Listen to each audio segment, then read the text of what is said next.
সকল ভোটার তারা তাদের প্রত্যাশা তাদের উচ্ছ্বাস প্রকাশ করছে। আমরা যখন সবাই একসাথে ডাকসু নির্বাচনের আমেজ তৈরি করার চেষ্টা করছিলাম, ঠিক সেই সময়ে ডাকসুকে বানচাল করার জন্য এখানে বিভিন্ন পক্ষ চেষ্টা করছে এবং সামনে থেকে পেছন থেকে বিভিন্ন পক্ষ এখানে দায় দিয়ে দেওয়ার রাজনীতি করছে।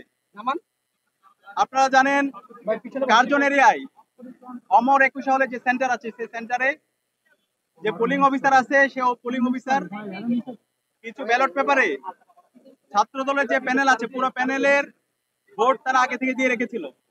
সাংবাদিক মারফতে যখন আমরা জানতে পারলাম, তখন আমরা বিশ্ববিদ্যালয় প্রশাসন নির্বাচন কমিশনের সাথে যোগাযোগ করেছি। পরবর্তীতে নির্বাচন কমিশন ও স্টাফের বিরুদ্ধে ব্যবস্থা নিয়েছে, সেটা আপনারা ইতিমধ্যে জানেন। এবং এরপরে আমরা দেখতে পেয়েছি টিএসসি তে একজন স্টাফ একটা ওএমআর আগে থেকে ক্রস দিয়ে রেখেছিল। এখন আমাদের অবস্থান পরিষ্কার, যে স্টাফ এই কাজটা করেছে তাকে অ্যারেস্ট করতে হবে, তাকে রিমান্ডে দিতে হবে এবং এই ঘটনা সে কার নির্দেশে করেছে সেটা বের করতে হবে।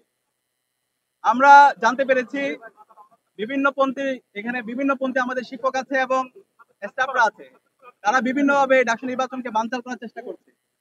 আমি সবাইকে আহ্বান করব, এই ডাকসু নির্বাচন এটা জুলাইয়ের অন্যতম আকাঙ্ক্ষা, এটা শহীদদের আকাঙ্ক্ষা, এটা ঢাকা বিশ্ববিদ্যালয়ের 40,000 শিক্ষার্থীর দাবি।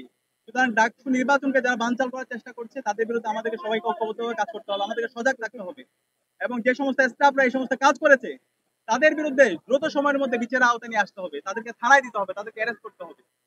এবং আমরা চাই বাকি যে সময় আছে সেই সময়টা নির্বাচন কমিশন সঠিকভাবে যেন সকল নিরাপত্তা এনশিওর করে এবং ভোটারদের জন্য একটা ফ্রেন্ডলি এনভায়রনমেন্ট এনশিওর করে।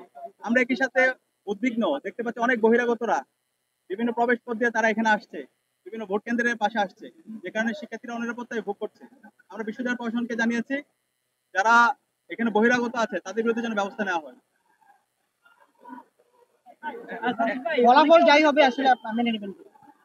শিক্ষার্থীদের যে আকাঙ্ক্ষা, শিক্ষার্থীদের যে প্রত্যাশা, শিক্ষার্থীরা আমাদের উপর যে আস্থা রাখবে, এই আস্থার উপর অবশ্যই শিক্ষার্থী জোট আমরা অবশ্যই শিক্ষার্থীদের আস্থাকে আমরা গ্রহণ করব।